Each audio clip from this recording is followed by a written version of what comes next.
Good morning. It's very, very early.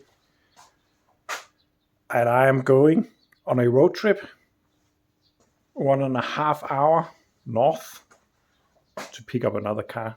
As mentioned, it's very early, but my daughter was very pleasant and woke me up even earlier. 4 o'clock in the morning she woke me. So I'm completely ready to go back to sleep.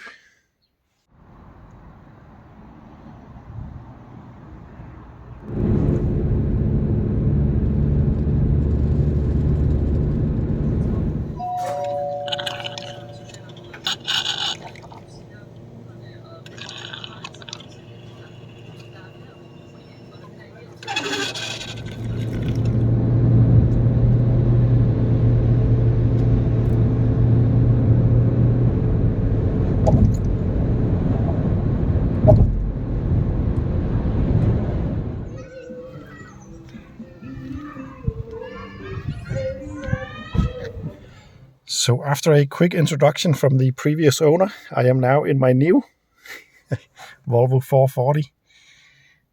Hopefully it will run. As you can see, this is a very low miler, and I got this car really cheap.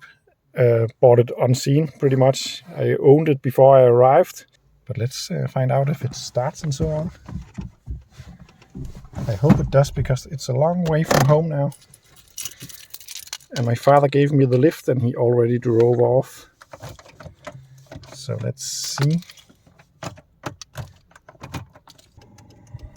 Warning for seatbelt, music.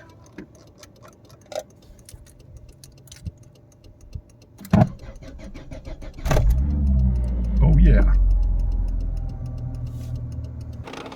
Okay, so I might not say much at the beginning because I have never driven this car before. It is in a town, rather big town in Denmark, city actually. And I'm normally driving on country roads.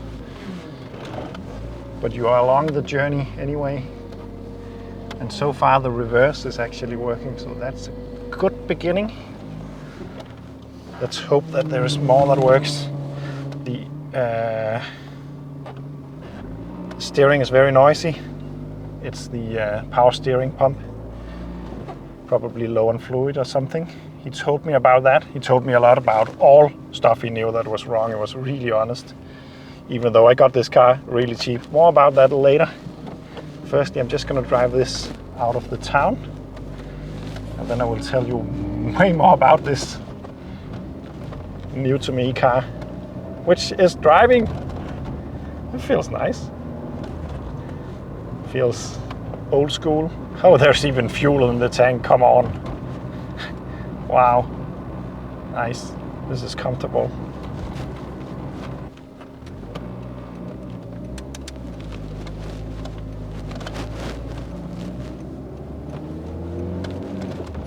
The clutch biting point is really high. It could be adjustment, it could also be worn. That's one of the problem with cars with not a lot of miles on them. It's probably all original, and 100,000 kilometers, a clutch should last that, but it's also very old. I haven't checked. Actually, there's a lot of paperwork on this car, and I haven't really looked into that, but I don't know what has been changed.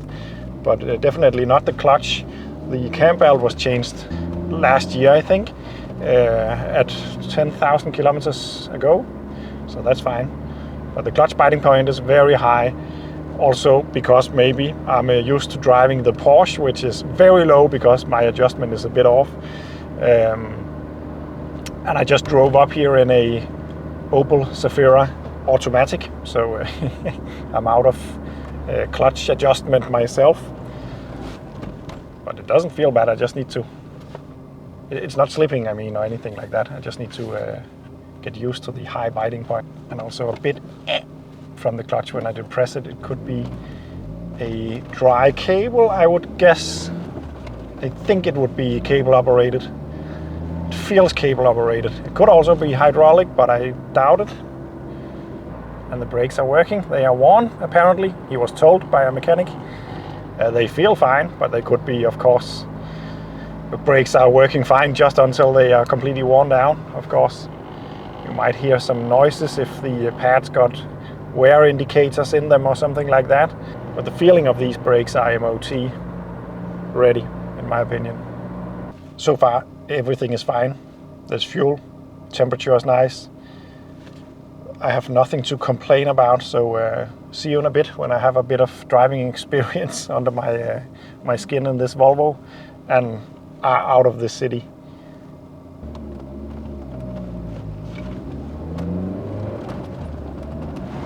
So I got a couple of, quite a lot of kilometers under the belt in the Volvo now, and so far it's really been pleasant. Only thing that is letting me down a little bit is probably not the car really, but it is incredibly hot today, especially since it's just May the 3rd of May, I think. But it's really hot, and I'm not that good at hot weather, especially not when you are in a fish tank like a old school car. I don't like air conditions, but I don't like extreme heat either. And currently I'm just having full blast on the blower. Of course, it's not air conditioned in this one, and having the windows down also. Not right now though, because I don't think you will be able to hear anything if I do that. But the Volvo is driving just fine. Really fine, actually. It's a bit interesting with the Volvo 440. Or maybe it's not interesting. Maybe that's actually the case, because I think I have been looking at all Volvo models since the very early 60s and all the way to 2000, or there about 2005 or something like that.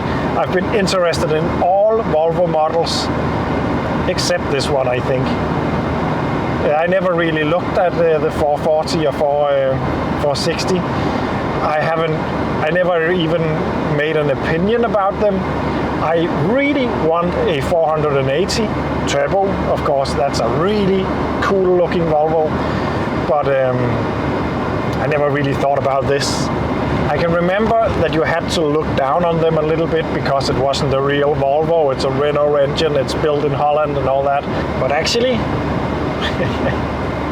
I tend to get a lot of those cars. The Porsche is pretty much the same. It's a Porsche, but it's really it's a Volkswagen and an Audi engine, a van engine, and all that.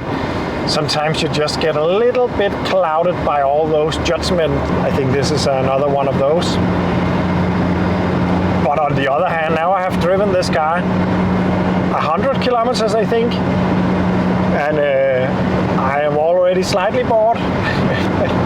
It's driving really nicely, but it's not hugely exciting, to be honest. But it is driving really nicely. It's pulling way better than I thought it would. This is a 1.7, 102 horsepower, I think. Fuel-injected Renault engine. I think it was a diesel engine actually to begin with. A pretty solid engine. I think it's pretty reliable also. But it's pulling really decently, in my opinion.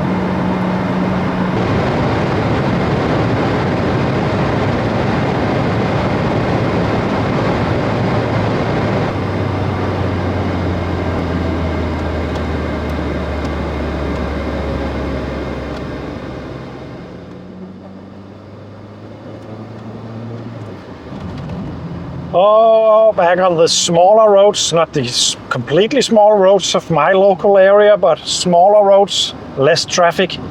It's more me. Cities is something that I visit as short as possible. But why do I have a Volvo 440?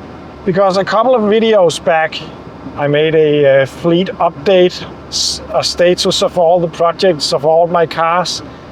And I talked about that I was trying not to buy more stuff. I was actually trying to sell stuff.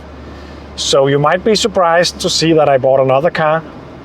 To be honest, I think the only one who is surprised is myself, because I think you guys are getting the vibe of this channel, and me. It's just, I can't really resist. But this was also just a fun opportunity. I got an email from someone who are viewing the channel, who asked me if I would be interested in a Volvo 440. And in the same sentence, he wrote that I probably was not interested because I have so many projects. And I actually wrote him back that I wasn't interested because I had way too much and I wasn't really into a Volvo right now. And then suddenly my finger started to delete the message before I sent it, and then suddenly I was typing, well, how much do you think how much do you want for it, and why are you going to sell it, and what's the story of the car? And then he sent me a really nice and really detailed email about the story of this car. He got it back in 2019. Back then, this car had 50,000 kilometers on the clock. That is amazing. He drove this since 2019 until today, and now it got 105,000 kilometers on the clock. It's still, but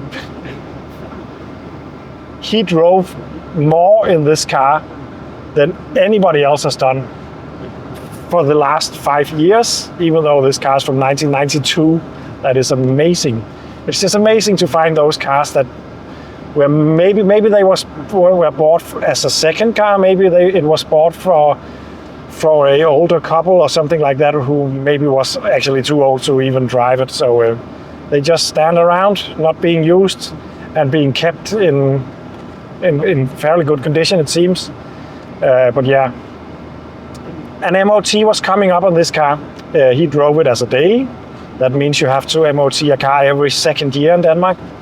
There is 1.5 months or something like that until the next MOT on this car. He drove it to a mechanic who made a offer to MOT it. And this is where the chain just falls off the bike.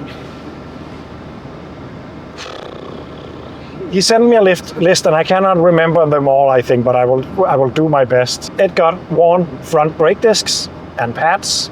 I cannot feel that, but it is very possible that it's true.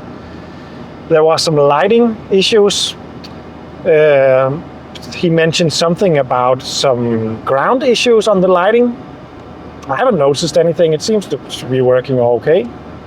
Then there was some looseness in something. They mentioned that they did not think it was necessary to fix before an MOT. They just wanted it to mention it, that there was some slop in something, a play in something that removed itself when it got hot. I have no idea what that is. But yeah, that was a thing. And then there was some pollution or emission thing, which surprised the guy I bought it from because he had the catalytic converter changed. I have a feeling that maybe the car wasn't hot enough when the mechanic did that test, or there could be something wrong with the catalytic or the O2 sensor. But I kind of doubt it because it smells just fine. I think I would be able to smell if a car was polluting too much. Because remember, it's from 1992. There's different requirements back then. So I actually doubt that's an issue. They quoted around 22,000 kroner to fix those things. That's around 3,000 euros. Then they also mentioned some rust on the rear end and the wheel arches. It surprised the guy that I bought it from because he had this car protected by professional on the underbody protection professionals, and it has gotten 2 treatments since 2019. One main treatment and then a after treatment, which is pretty normal to do. They had not mentioned anything about any rust. Normally you wouldn't spray that stuff on rust, or if you do, you would at least tell the customer that it will be a problem anyway. Who knows if they didn't do that. But the mechanic mentioned that there was some rust that probably needed to be fixed before the MOT in the rear wheel arches. Then they quoted around 20 to 25,000 kroner per side, including paint. That's again around 3,000, maybe even 3,500 euros on each side. The grand total was 70,000 kroners, which is just about 10,000 euros to MOT this car. Because of that, he of course didn't really want to keep this car. He wanted to buy another one. He bought a really nice Volvo, which I can't remember the model name of. I will write it here. But it's a model that I would like as well because it's pretty cool. Just a bit too new for me. Anyway, he opted to just abandon this car. He tried to get some enthusiasts to buy it. Apparently no one really wanted it. I'm a bit surprised about that because I didn't see it anywhere, and I'm always looking at for sale pages and so on. But he just didn't want to scrap this car, and I told him straight away, you should really not scrap this car because it would be a huge shame. It's got 100,000 kilometers on the clock. It would be a disaster to scrap something like this. Then I told him that in my ears it sounded like the mechanics were having a bad day maybe, but that in my mind it sounded like there would be parts for around 5,000 kroners maybe, which is not even 1,000 euros, maybe 700 euros or something like that. And then some hours of work, which is hard to really say. But I would be surprised if it would be more than 1,000 or 1,500 euros to MOT this car, and not 10,000. So, but anyway, I told him that I was really not in a position to buy more cars at the moment unless it was really cheap, and I thought he would, and he probably could get more money from it elsewhere. But he thought it could be fun to see it on the channel, and he actually offered me to buy it for pretty much what is the scrap price in Denmark. I paid 2,500 kroners for it, which is maybe 250 euros, I'd say.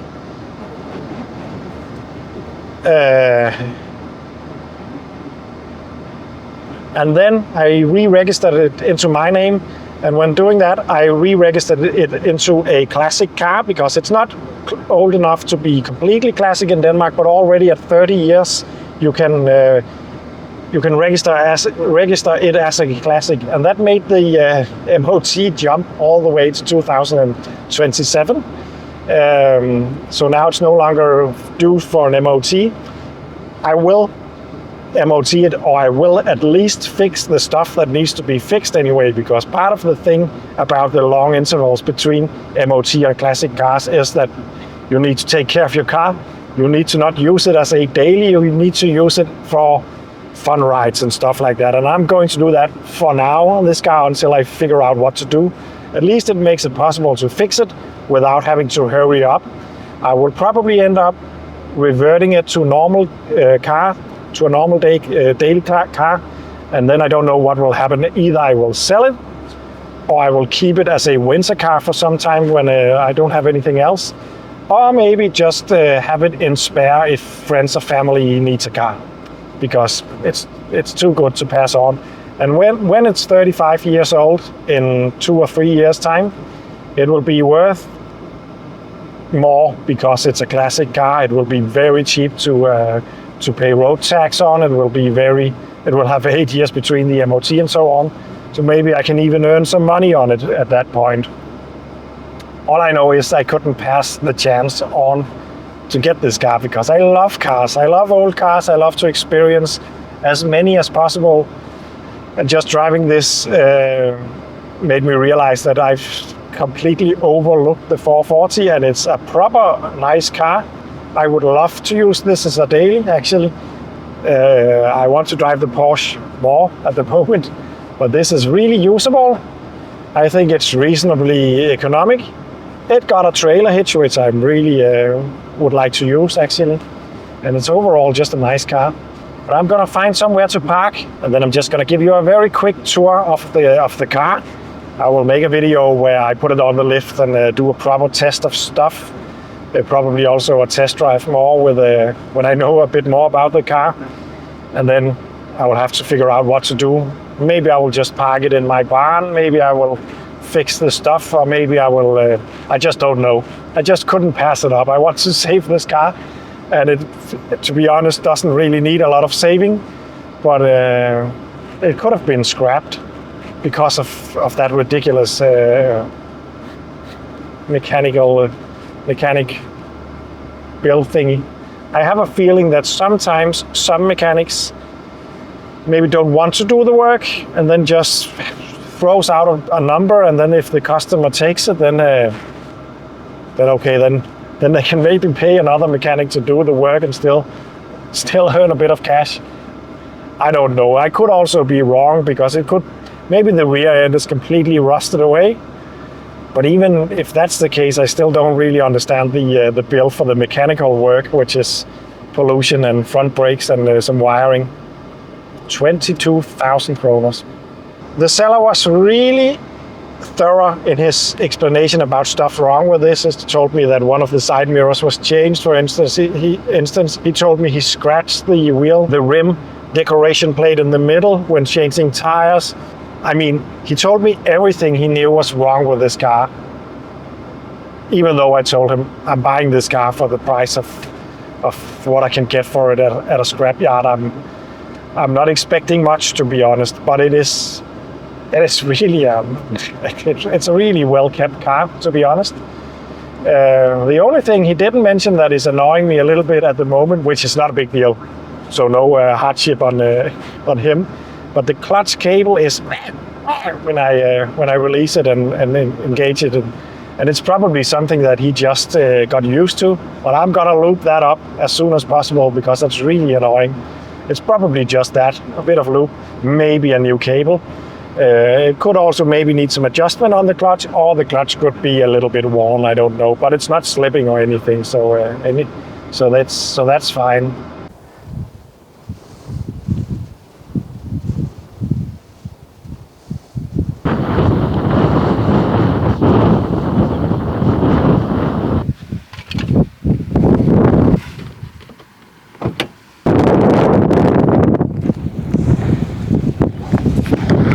Look at the amount of protection this car has gotten everywhere. I hope you can hear me for the windy sound. I'm not going to talk a lot out here because it's very windy. But I want to find that cable right there. Maybe I can show you the sound that is annoying me.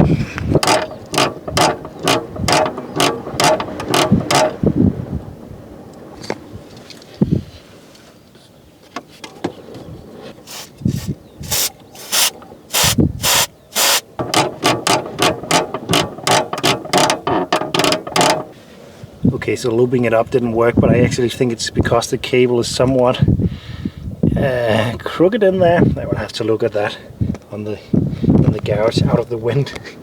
But anyway, this is the car.